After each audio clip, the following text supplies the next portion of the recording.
La somme théologique de saint Thomas d'Aquin, première partie, question 71, de l'œuvre du 5e jour.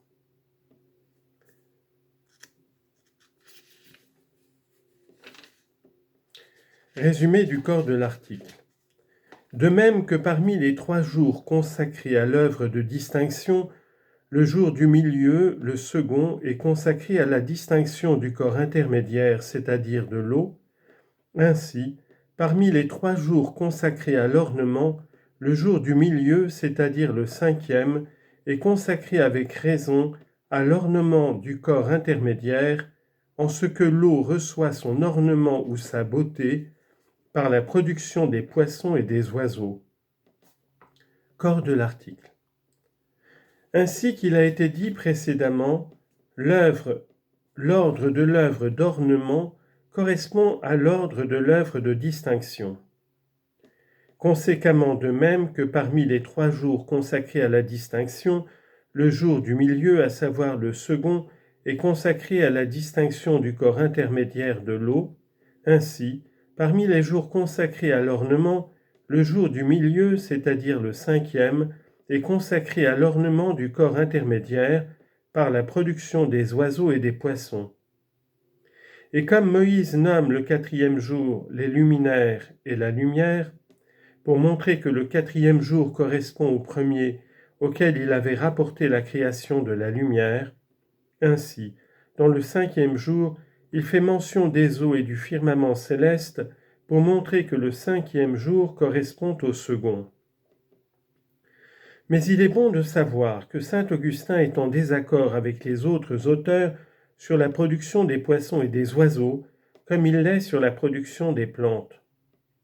Ceux-ci disent que les poissons et les oiseaux ont été en réalité produits le 5e jour. Saint Augustin, lui, dit que c'est seulement en puissance que l'eau produisit le 5e jour des poissons et des oiseaux. Première objection. Les eaux ne produisent que les choses pour la production desquelles leur vertu est suffisante. Or, leur vertu n'est pas suffisante pour la production de tous les poissons et des oiseaux, puisque nous voyons la plupart naître par génération. Ce n'est donc pas convenablement qu'il est dit que les eaux produisent des reptiles à l'âme vivante et des volatiles qui vivront sur la terre. Réponse. Avicenne a avancé que tous les animaux pouvaient être le résultat d'une certaine combinaison des éléments, sans communication de fluide séminal, même par l'action de la nature. Mais cela paraît sans fondement parce que la nature procède par des voies déterminées à la production de ses effets.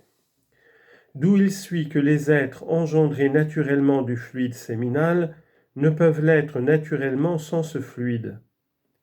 Il faudra conséquemment dire autre chose, savoir que, dans la génération naturelle des animaux, le principe actif est la vertu formative renfermée dans le fluide séminal, pour les animaux qui naissent de ce fluide, vertu que remplace dans ceux qui naissent de la putréfaction la vertu des corps célestes.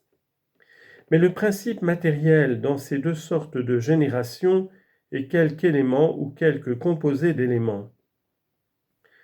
Dans la première institution des choses, le principe actif fut la parole divine qui de la matière élémentaire produisit les animaux, soit en acte comme le veulent quelques docteurs, soit en puissance comme le veut saint Augustin. Non que la terre et l'eau aient en elles la vertu de produire tous les animaux, selon le sentiment d'Avicenne, mais parce que la puissance donnée au fluide séminal et aux étoiles d'engendrer des animaux des éléments matériels a pour fondement la vertu donnée primitivement aux éléments. Deuxième objection. Les poissons et les oiseaux ne sont pas seulement produits par l'eau. La terre même paraît avoir eu une plus grande part dans leur composition, puisque leurs corps se meuvent naturellement vers la terre et se reposent sur elle. Ce n'est donc pas convenablement qu'il est dit que les poissons et les oiseaux sont produits de l'eau. Réponse. Les corps des poissons et des oiseaux peuvent être considérés de 2 manières.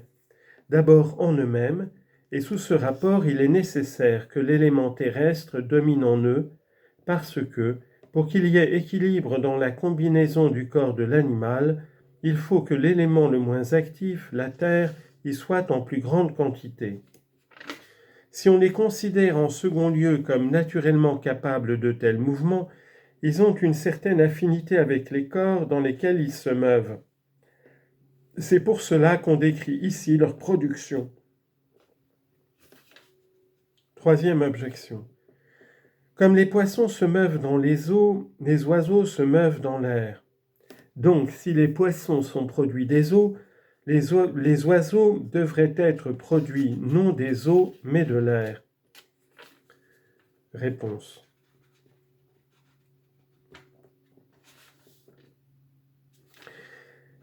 L'air étant insensible n'est pas compté en particulier, il l'est avec les autres éléments.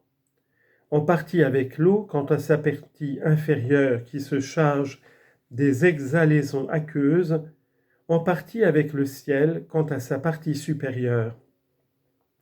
Or les oiseaux se meuvent dans la partie inférieure de l'air et sont dits pour cela voler sous le firmament des cieux, lors même que l'on entend par firmament l'air nuageux. C'est pour cela que la production des oiseaux est rapportée à l'eau. Quatrième objection. Tous les poissons ne rampent pas dans les eaux puisque certains ont des pieds avec lesquels ils marchent sur la terre, par exemple les veaux marins. Donc la production des poissons n'est pas suffisamment désignée par ces paroles que les eaux produisent des reptiles à l'âme vivante. Réponse.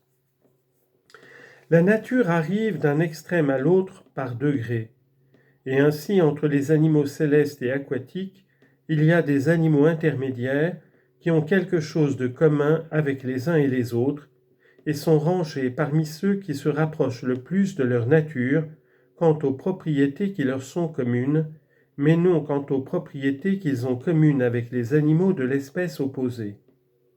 Cependant, afin de renfermer parmi les poissons tous les animaux qui ont quelque chose de particulier, après avoir dit que les eaux produisent des reptiles à l'âme vivante, l'écrivain sacré ajoute « Dieu créa aussi des monstres marins », etc. Cinquième objection. Les animaux terrestres sont plus parfaits que les oiseaux et les poissons. Cela résulte de ce que leurs membres sont plus distincts et leur génération plus parfaite, car ils engendrent des animaux, tandis que les poissons et les oiseaux engendrent des œufs. Or les choses les plus parfaites précèdent les autres dans l'ordre de la nature. Donc les poissons et les oiseaux n'ont pas dû être faits le 5e jour avant les animaux terrestres. Réponse.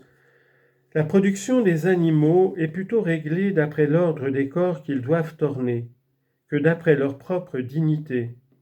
Cependant, en procédant par voie de génération, on arrive de l'imparfait au parfait.